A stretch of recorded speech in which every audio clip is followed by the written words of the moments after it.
slip. The first one is nothing but the force, which is electric force in the upward direction, weight in the downward direction. So when it will evaporate, what will happen? It will lose the mass. Okay, the oil drop will lose the mass. Okay, you can say, I will write down in the black font. You can see the oil drop will lose the weight. Why should it lose the weight? Because you can see when it is evaporating, the mass decreases. Its mass decreases because some of the mass will be gone into evaporation. With the mass it loses, it will lose the weight.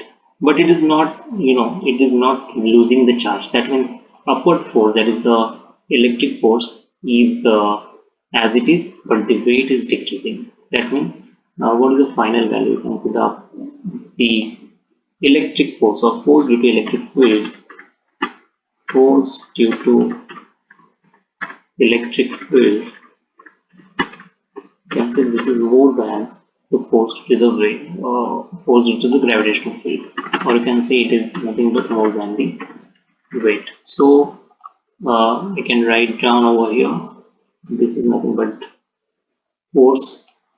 The force due to electric field is more than the weight.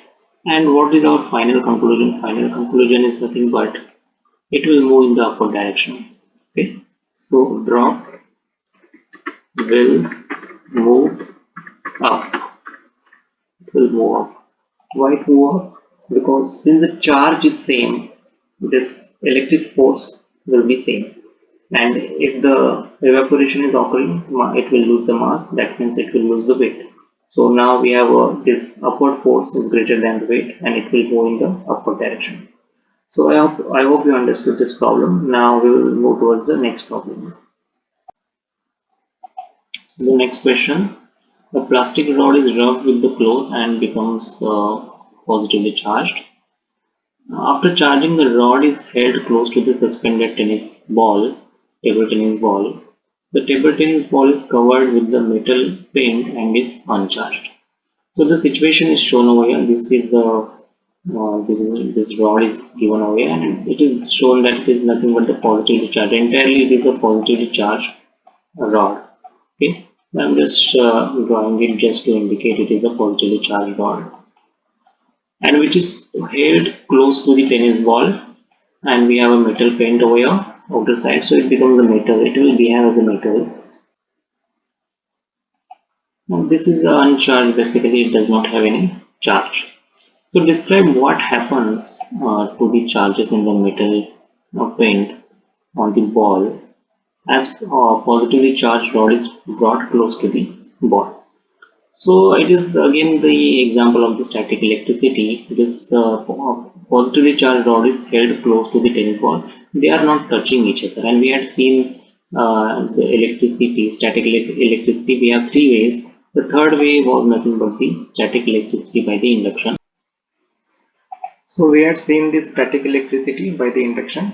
Initially we had the uncharged sphere, and when we take this negatively charged rod very close to this uncharged sphere, what happens? There is a rearrangement of the charges, and because of the repulsion between the electron and electron get accumulated at the far side, and at the close side to the charged rod there is the accumulation of the positive charge. That means there is the absence of the electrons. So this way there is a induction of the charges inside this uncharged sphere.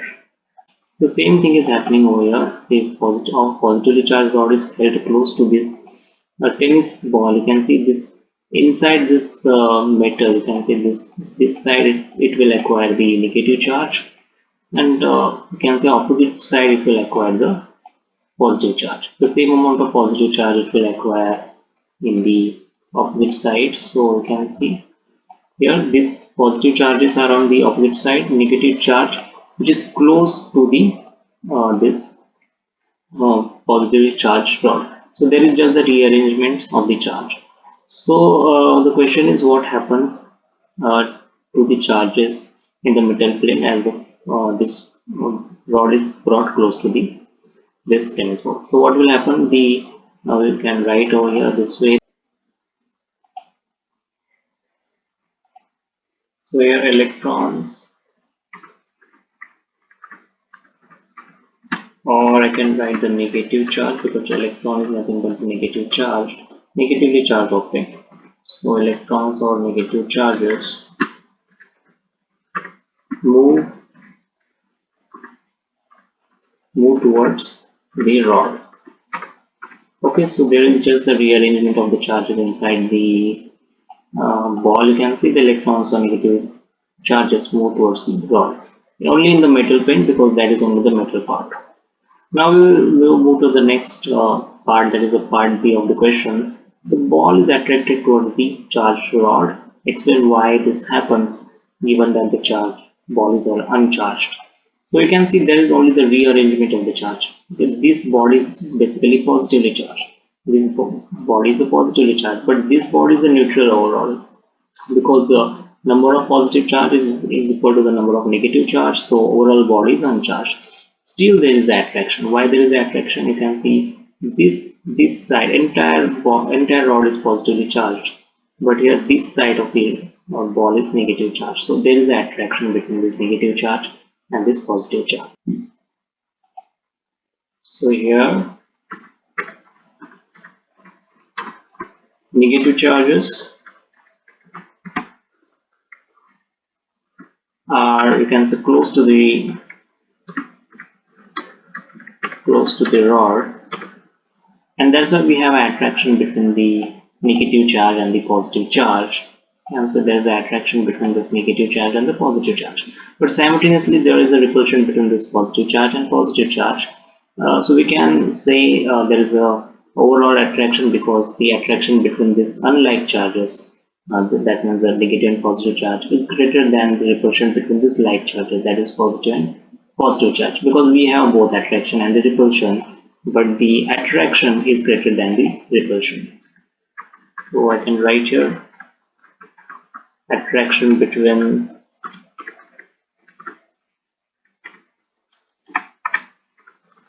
opposite charges, that means negative and positive charge, is greater than repulsion between the like charges. What are the like charges here? In this case we have the two positive charges which are like charges. Okay, so here the repulsion between this positive charge is less than the attraction between this negative and positive charge. Okay, so overall there is nothing but the attraction, and that's why the ball is attracted towards the rod. Now we have the last question, the state the unit in which the electric charge is measured. So we know that what is the unit of the electric charge? It is nothing but coulomb. It is nothing but coulomb, or you can write down it is nothing but the capital C. We know it is the capital C is the symbol for the charge.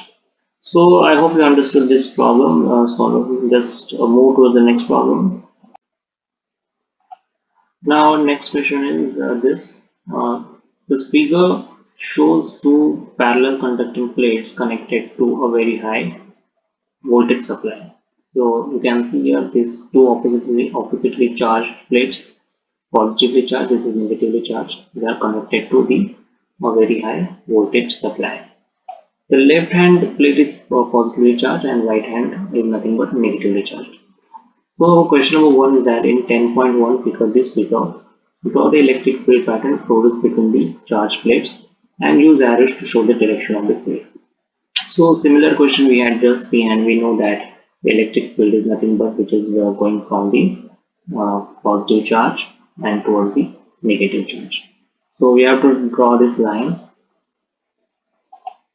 So at least 3 lines you should draw like this. This is the second line. So this one is the third line over here. This one is the fourth line. The fifth line. Okay, this lines here you should draw, and you should indicate the direction as well. So I am going to indicate it is from positive to negative charge plates. So this is nothing but the electric field pattern. Okay. Now the question number B. A light conducting ball is suspended by insulating